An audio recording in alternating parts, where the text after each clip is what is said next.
మహబూబాబాద్ జిల్లాకు railway periodical routine overhauling mega depot ఏర్పాటు కోసం 908 కోట్ల రూపాయల నిధులు మంజూరయ్యాయి. ఈ క్రమంలో సీఎం రేవంత్ రెడ్డి, ఎంపీ పోరిక బలరాం నాయక్ చిత్రపటాలకు కాంగ్రెస్ పార్టీ శ్రేణులు పాలాభిషేకం నిర్వహించారు. ఈ సందర్భంగా కాంగ్రెస్ పార్టీ జిల్లా నేత సిద్ధు నాయక్ మాట్లాడుతూ కాంగ్రెస్ పార్టీ ప్రజాప్రతినిధుల కృషితోనే మెగా డిపోకు నిధులు మంజూరయ్యాయన్నారు. కాంగ్రెస్ పార్టీ హయాంలోనే మహబూబాబాద్ జిల్లా పారిశ్రామిక ప్రగతికి బాటలు పడుతున్నాయన్నారు. ఈ పరిశ్రమ ఏర్పాటుతో ఈ ప్రాంత నిరుద్యోగ యువతకు ఉపాధి లభిస్తుందని తెలిపారు.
రాహుల్ గాంధీ గారి నాయకత్వం, సోనియా గాంధీ గారి నాయకత్వం,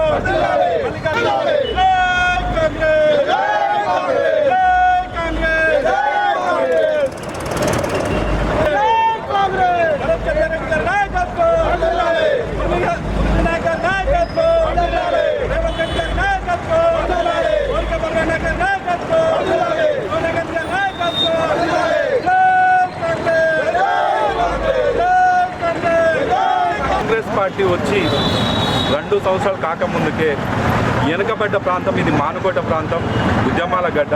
గత ప్రభుత్వంలో సెంటిమెంట్ల కొరకు, ఉక్కు పరిశ్రమ కొరకు పార్లమెంట్ ఇక్కడ నుంచి 2 గిరిజన బిడ్డలు గెలిచారు, కానీ ఈ పార్లమెంటు కొరకు ఏ విధమైన కృషి చేయలేదు. గత బీఆర్ఎస్ పార్టీకి పార్లమెంట్లో కావచ్చు, ఎక్కడైనా సరే ఇక్కడ నుంచి గెలిచిన బీఆర్ఎస్ ఎంపీలు ఏ రోజు ఈ వెనుకబడ్డ ప్రాంతం గురించి ఆశించలేదు.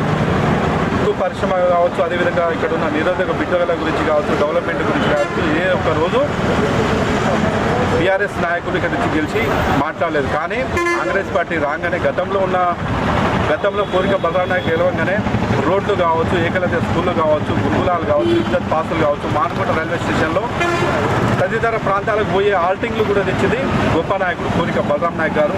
అదేవిధంగా అప్పుడైతే కాంగ్రెస్ పార్టీలో ఏ విధంగా అభివృద్ధి జరిగిందో, మళ్ళీ కాంగ్రెస్ పార్టీ అభివృద్ధిలో రాగానే సౌత్ సెంట్రల్ జోన్లోనే అతిపెద్ద ప్రాజెక్టు మన మైపాల్ పార్లమెంట్కి రావడం చాలా ఆనందకరమైన విషయము. దీనివల్ల ఇక్కడున్న యువత నిరుద్యోగులకు 10,000 నుంచి 5,000 నుంచి 10,000 వరకు ప్రతి ఒక్క కుటుంబాలకు ఉద్యోగ అవకాశాలు ఉన్నాయి. అదేవిధంగా మానుకోట పార్లమెంట్ రూపురేఖలు మారుతూ ఉన్నాయి. గతంలో దోసుకున్నారు బీఆర్ఎస్ పార్టీ నాయకులు, ఇక్కడికి వెనుకబడ్డ ప్రాంతాలు కనీసం అభివృద్ధి చేయలేదు. కాంగ్రెస్ పార్టీ వచ్చిన 18-19 నెలల్లోనే సౌత్ సెంట్రల్ జోన్లోనే అతిపెద్ద ప్రాజెక్టు, రైల్వే ప్రాజెక్టు రావడం ఇక్కడ ఉన్న యువతకు చాలా గొప్ప అవకాశం.